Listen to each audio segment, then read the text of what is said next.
All right, so business owners, real estate investors, and of course, my favorite contractors. So, the most expensive mistake a contractor makes when they try to become a real estate developer is they keep acting like a contractor.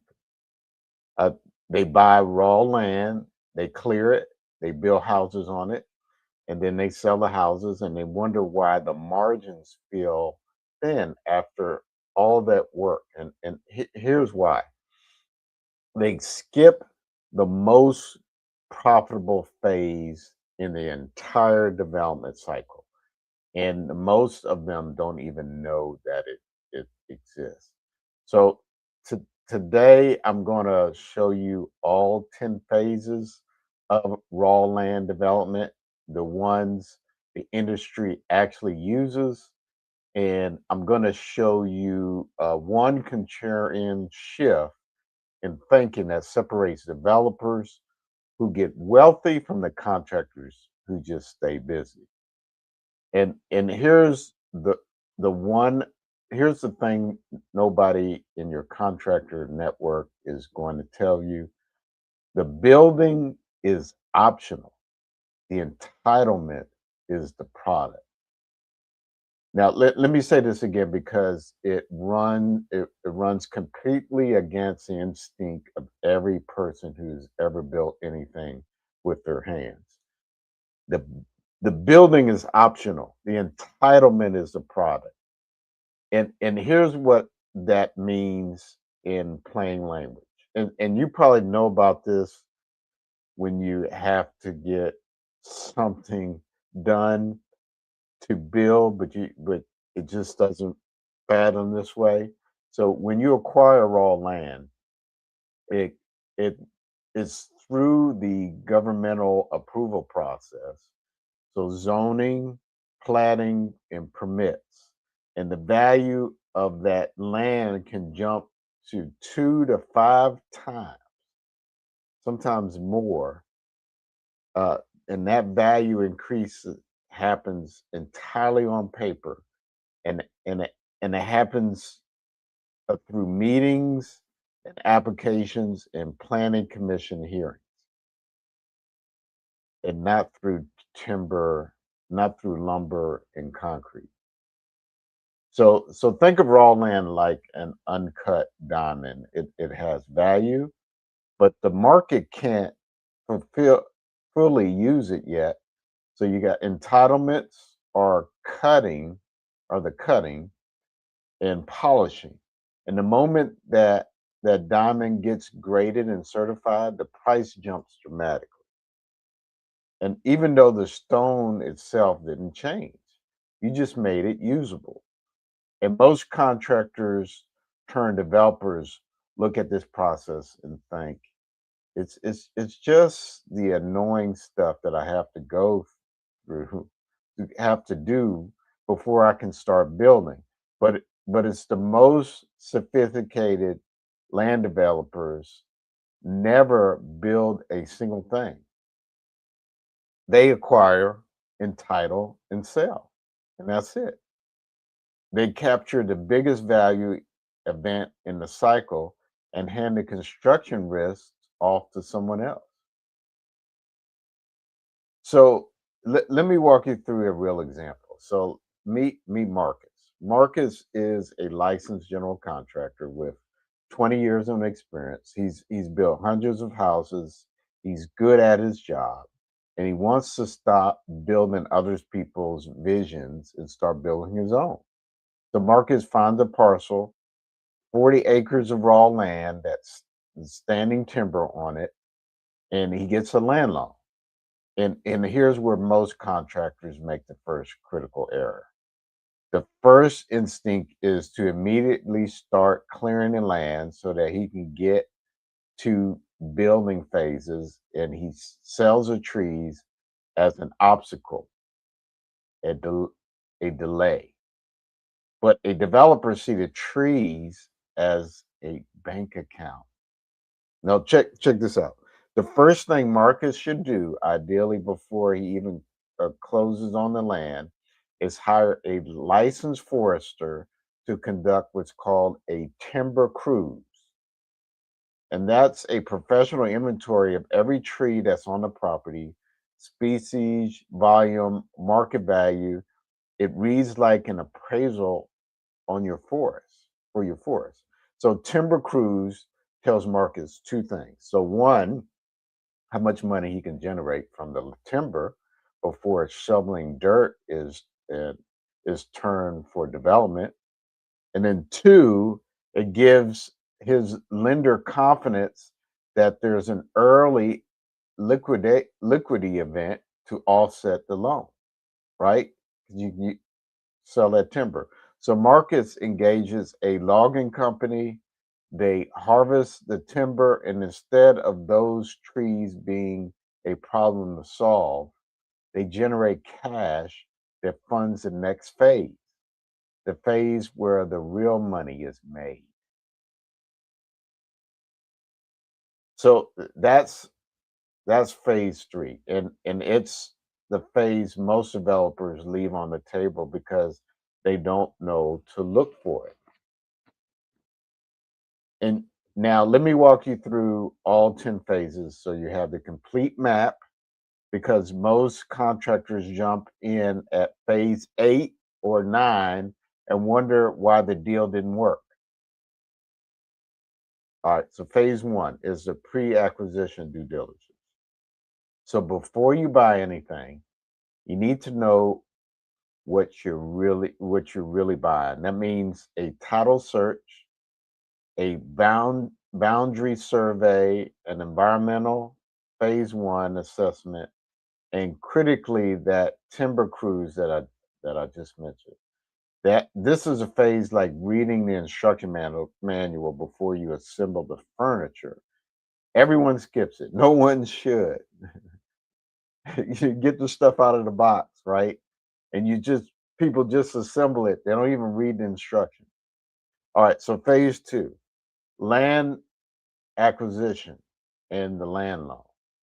So your LLC, not you personally, buys the land using a land loan.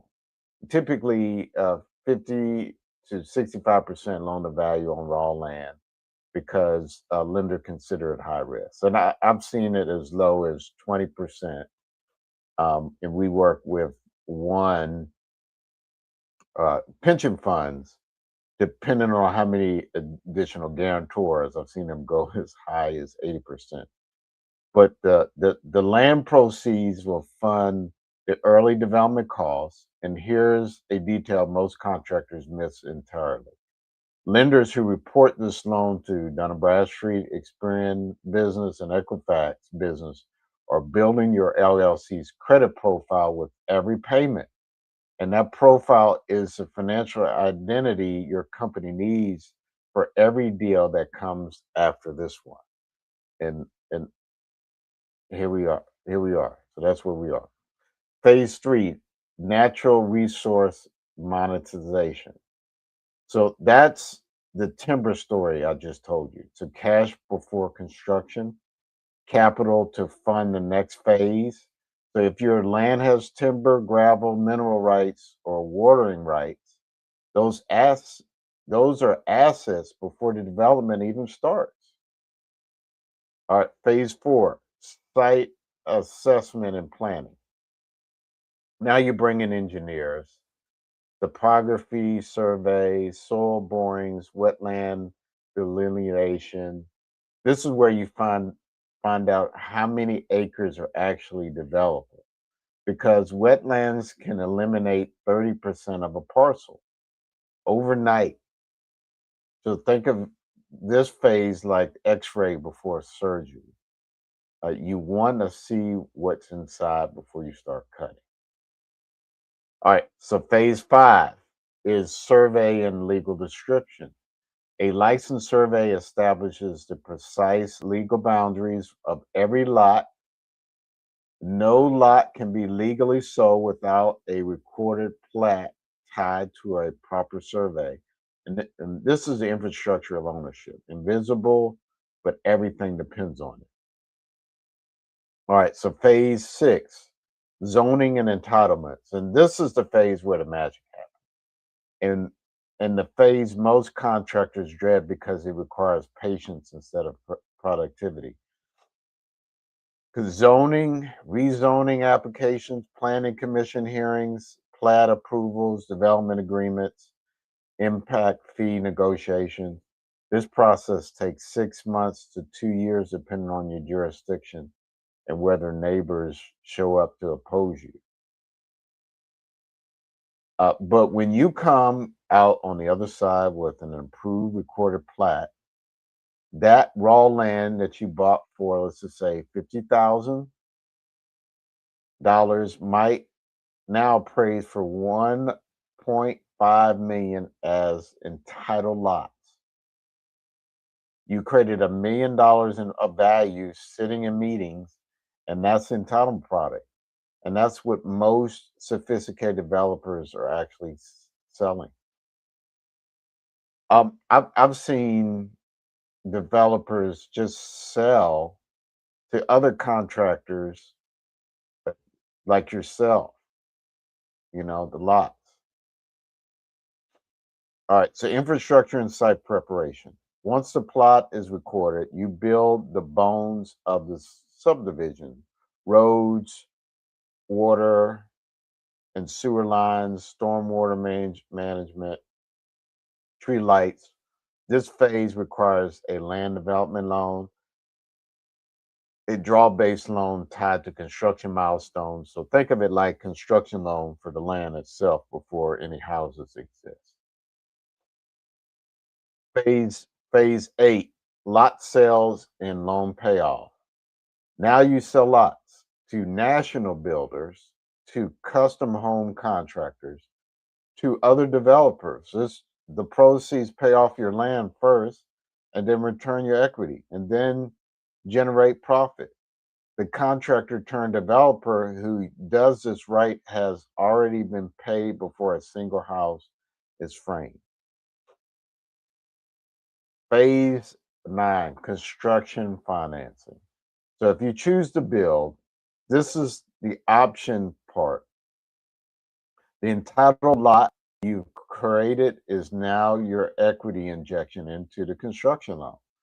A builder who bought your lot from you is financing 100% of that land cost, and you've already been paid for it, and you're building with house money.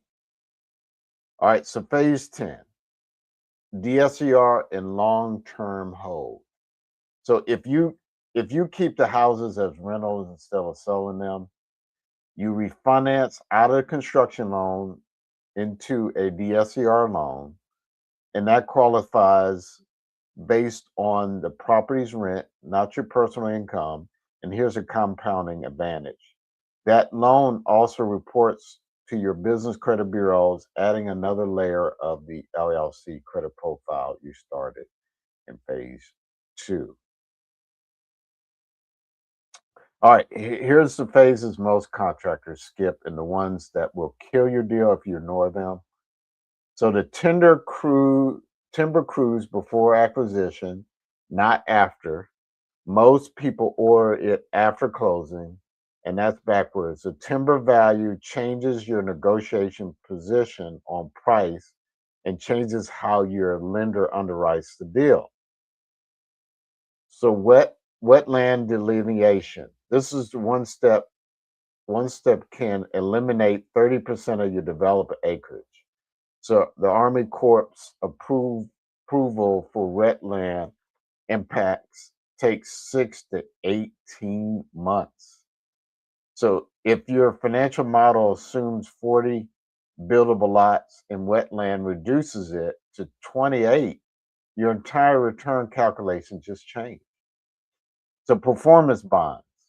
So most municipalities require you to post a bond equal to 100 to 125% of the cost of all required infrastructure before they record your plat. So most performers don't include this. It's a significant capital requirement that surprise first-time developers every single time. So impact fees. So every lot in most it carries an impact fee for schools, parks, roads, water, and sewer, and these can run 5,000 to 30,000 per lot. And that's not a detail. That's a line item that changes whether your deal pencils. Because if you're trying to if your lots are only sellable for what, let's say $50,000, and all that is going to cost you 30 grand. I mean, that's going to really eat into your profit margin. So, and that's really important for when a deal pencils. And the LLC, your LLC needs to be fully established before the land loan closes. Articles of organization, EIN, operating agreement, business bank account, not after. The business credit clock starts at closing, and every day you delay is is a delay. Your LLC credit history doesn't exist yet. All right, so the contractor mindset says, I know how to build things, so I should build things. However, the developer mindset says, I know what gets built, so I can control what gets permitted. And those are two completely different businesses. One trades time and materials for money, the other trades knowledge and patience for equity. So figured this out. He stopped seeing himself as a builder who owns land and started seeing himself as a developer who creates the conditions and and and that builders and that build need.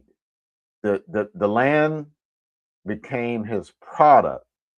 The permission became his inventory, and the construction loan became the reward for doing the hard parts that no one else wanted to do. So if you're a contractor who's been thinking about development, or you're ready already in a deal and you're not sure which phase you should be focused on right now, definitely just comment the word land development, and we'll work with you as a developer every stage and of the land development cycle, and we'll structure financing tools that'll match you and match where you actually are in the process. So definitely like this video. If it changed how you think about land, and drop a comment and just let me know which phase surprised you the most. I'll definitely read every one. So if you now, you don't get wealthy by building what others spec. You get wealthy by creating the permission to build it. The permit is the product. Everything else is just the construction.